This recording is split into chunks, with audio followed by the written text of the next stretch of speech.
Na religião de Umbanda, um dos escopos litúrgicos mais importantes e que acabam muitas vezes por definir a religião é a mediunidade. A mediunidade que, a depender de cada doutrina, é vista de outras formas, como o transe, como o estado alterado de consciência. Todos eles giram em um fenômeno complexo que precisa ser estudado para uma compreensão progressiva desse fenômeno tão importante para a religiosidade de Umbanda. Portanto, nesse vídeo exclusivo do Clube de Membros do nosso canal, nós vamos falar sobre parte fundamental para compreendermos a mediunidade quando se fala de Umbanda espiritualista, Umbanda universalista, espiritismo de Umbanda, Umbanda esotérica e correlatos. Hoje nós iremos falar sobre os 7 corpos astrais que compõem o espírito humano. Vamos lá. Olá, irmãos e irmãs do Clube de Membros do nosso canal, sejam todos muito bem-vindos e que a luz de Oxalá abençoe a cada um de vocês. Pedimos que possam nos ajudar divulgando o Clube de Membros, falando um pouquinho dos conteúdos para amigos, familiares que, assim como vocês, são comprometidos a compreender cada vez mais a religião de Umbanda. É importante que o clube cresça tão quanto o canal para que possamos trazer cada vez mais inovações, mais conteúdos e, claro, sempre trazer a mesma qualidade de assuntos que nós trazemos tanto no clube de membros como também no canal aberto aqui da nossa plataforma. O espírito é um mistério por si só. A criação divina do espírito, não somente do espírito humano, mas de todas as formas espirituais, é talvez a forma mais tácita da existência de Deus em sua sabedoria, em sua arquitetura complexa, que somente Ele tem entendimento. A arquitetura tão perfeita que o espírito não é apenas uma forma de energia por si só. Ele é composto por diversas energias que se harmonizam e na sua amálgama compõem o que nós temos, o que nós somos, a nossa essência espiritual. O espírito humano, bem como o espírito de todo vivente, é formado em graus maiores ou graus menores de evolução por 7 formas espirituais, 7 corpos astrais, também chamado de 7 corpos sutis. São energias, em sua grande maioria, 6 desses corpos são invisíveis e somente um que é visível, que trabalham em suas energias de forma extremamente harmoniosa e são indissociáveis para a existência do espírito humano, para que ele possa viver em plenitude, tanto ter a sua subsistência na matéria física, como também no mundo astral, no mundo espiritual. E agora nós vamos falar de cada um desses 7 corpos e as suas funções. Funções essas que são indispensáveis para a manutenção do eu espiritual. O primeiro corpo astral é o corpo físico. Sim, a nossa matéria, a junção de átomos, moléculas que formam células, que formam tecidos, que formam os músculos, que formam órgãos, a cadeia óssea, toda essa questão fisiológica é um corpo sutil, é um corpo astral. É o único corpo que é visível ao olho nu, ou seja, é a nossa matéria, é aquilo que somos materialmente.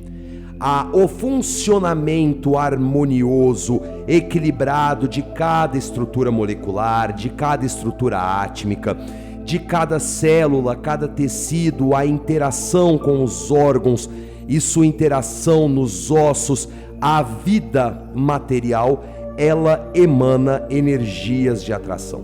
E essas energias de atração é o que trazem as energias invisíveis, componentes posteriormente dos demais corpos astrais, que animam a matéria física.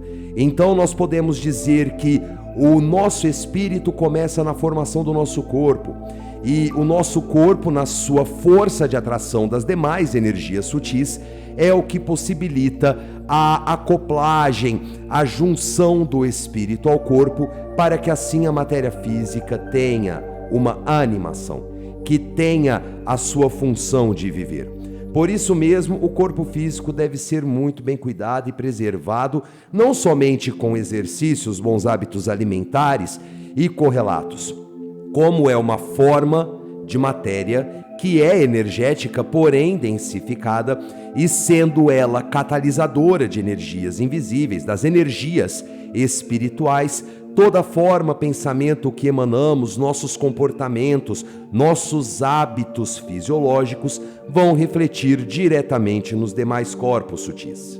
O segundo corpo astral é o perispírito, também chamado de corpo astral. É uma cópia energética idêntica da matéria física. O que somos materialmente, seremos energeticamente no perispírito. Então nós podemos concluir que o perispírito é uma cópia exata e ela é responsável pela emanação dos sentimentos, das emoções.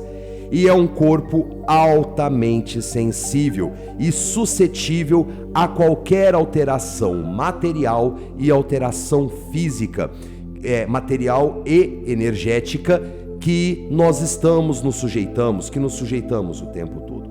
É nesse corpo astral que nós temos as experiências dos sonhos, as manifestações do subconsciente, os sonhos mediúnicos, que são as viagens apométricas, as viagens para planos espirituais. Esse corpo é de tamanha sensibilidade que tudo o que fazemos com a matéria física reflete na sua formação enquanto perispírito. A exemplo disso, a tatuagem, quando ela é feita, ela vai ter a sua marca também no perispírito. Quando engordamos ou emagrecemos, o perispírito altamente reflete esses reflexos, porque ele é suscetível a alterações tanto da matéria como também das energias. Quando nós pensamos negativamente, acumulamos sentimentos negativos, o corpo perispiritual também tende a se alterar. Ele se altera, ele se densifica, ficando mais pesado, mais dificultoso para alcance de boas energias. O duplo etérico é o terceiro corpo sutil, ou terceiro corpo astral, totalmente visível e invisível, bem como o perispírito. Ele funciona como uma tela protetiva para o perispírito. Na sua formação, é como se fosse uma tela que filtrasse todo tipo de ataque que vem dos pensamentos direcionados a nós, das demandas, dos feitiços, das magias negativas e tudo aquilo que visa a atacar o perispírito. É um corpo astral que depende do funcionamento regular e equilibrado dos chakras. Nós temos bilhões de chakras espalhados pelo corpo, porém tem 7 chakras que são os responsáveis pela manutenção dessas energias. É muito importante nós ressaltarmos que os corpos astrais em sua totalidade dependem do bom funcionamento dos chakras. Contudo, o duplo etérico saudável, ele só é realmente saudável com um bom equilíbrio desses pontos de energia tão indispensáveis. É através desse equilíbrio que toda a energia negativa, densa, nefanda, que nos é direcionada e até mesmo atraída por nós, vai conseguir ser filtrada de tal forma que vai causar o menor impacto possível para a nossa saúde física, mental e espiritual. O cuidado com o duplo etérico é extremamente importante, pois nós temos os problemas dos parasitas astrais, das larvas astrais, dos miasmas invisíveis. Nós temos os ataques da baixa espiritualidade que visam principalmente romper com essa tela. E é essa tela que nos protege de grandes impactos energéticos. Portanto, fique o aviso, sempre tenha um bom equilíbrio de seus pontos de energia. Como que faz isso? Positivando-se, meditando, tomando cuidado com as ações, refletindo sobre a consciência, as consequências. Pois quando nós tomamos essas pequenas medidas, que parecem banais a princípio, é o que fortalecem o duplo etérico e dessa forma conferindo proteção para, não somente, claro, para o perispírito, mas para todos os corpos espirituais. O quarto corpo astral, ou corpo sutil, ou corpo espiritual, é o corpo mental inferior. Ele não se trata do cérebro, mas é o corpo energético que vai gerar energias racionais para o cérebro. O corpo mental inferior é o depósito de nossas memórias da nossa vida atual. É onde estão as memórias da infância, é onde estão as memórias da adolescência, as memórias da vida adulta, e é esse corpo o responsável também pelas informações cognitivas, pela racionalidade, a percepção sensorial, ou seja, a percepção através dos sentidos, no caso tato, olfato, paladar, visão, audição, e ainda é o que faz a percepção do que é material e do que é imaterial. São energias que formam o corpo mental inferior, que são os responsáveis pela coordenação das nossas energias cerebrais, que nos permite o falar, que nos permite o tocar, o ouvir. E dessa forma é o que acaba nos dando força motriz para vivermos, para sermos seres pensantes na matéria física. O corpo mental superior, por sua vez, é um grande e complexo depósito das nossas vidas pregressas.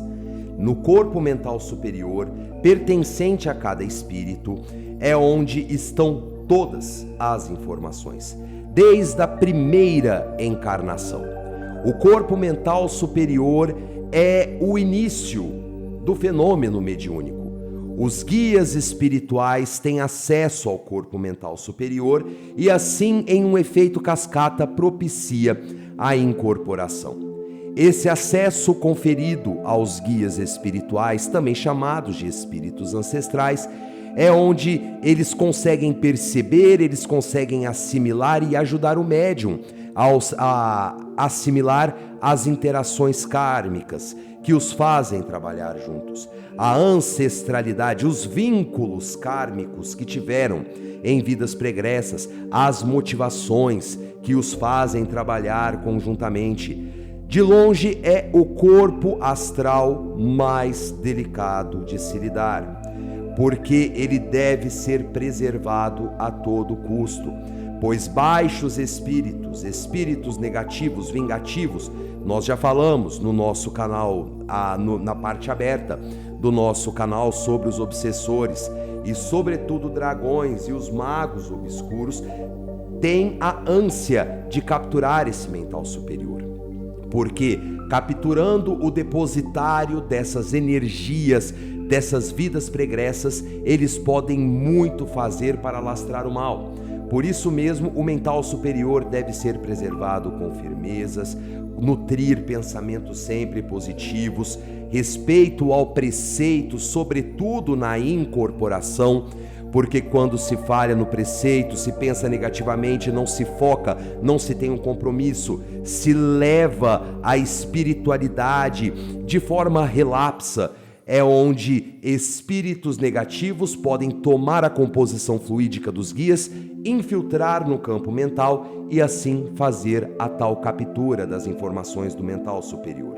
Portanto, sempre é recomendada as firmezas de anjo da guarda, as firmezas para orixá, firmezas para os guias, para que eles possam sempre compor proteção justamente para o mental superior, que é tão frágil, se não o mais frágil de todos os corpos espirituais.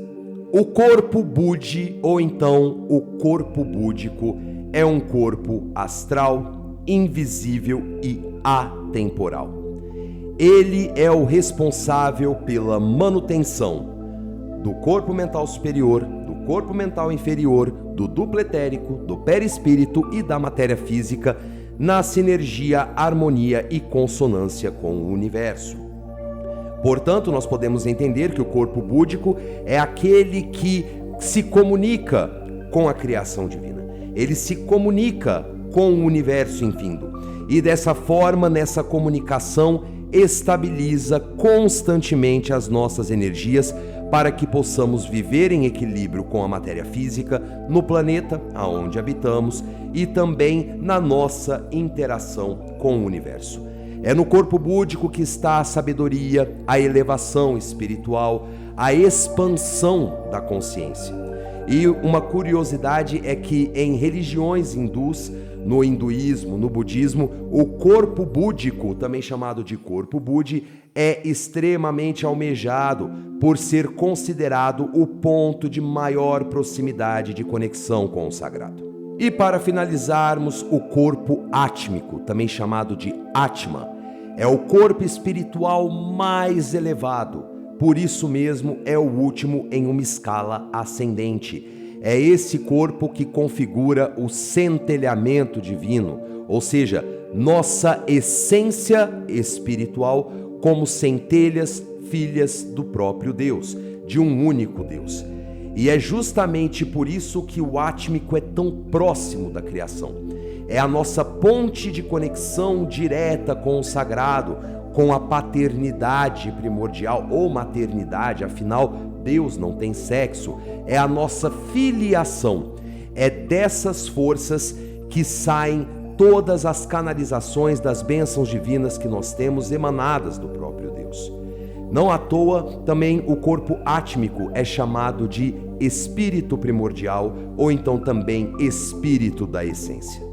E todos esses corpos astrais que foram mencionados aqui funcionam em perfeita harmonia, em perfeita sinergia, em perfeita comunicação, sendo indispensável um à subsistência do outro. A interdependência também é primordial para o bom funcionamento, pois, como já foi falado, a arquitetura divina é perfeita, complexa e somente do entendimento do Criador de todas as coisas. É justamente na formação desses 7 corpos que o espírito se forma, presente no espírito do homem, da mulher, da criança, dos animais e até mesmo das plantas. É a vida em sua complexidade. Eu vou ficando por aqui, muito obrigado pela audiência de todos os membros. Por favor, deixem o like para eu saber se é um assunto de relevância, se podemos continuar estudando o fenômeno mediúnico. E claro, não esqueça de convidar amigos e irmãos que são comprometidos, assim como você, a estudar a religiosidade de Umbanda, os fundamentos de base, para poderem participar do clube e, claro, também para que possam se inscrever no canal, pois temos conteúdos gratuitos todas as terças, quartas e quintas-feiras. Axé para quem é de axé, amém para quem é de amém, paz e luz a todos, fiquem todos com Deus e até o nosso próximo vídeo. Tchau!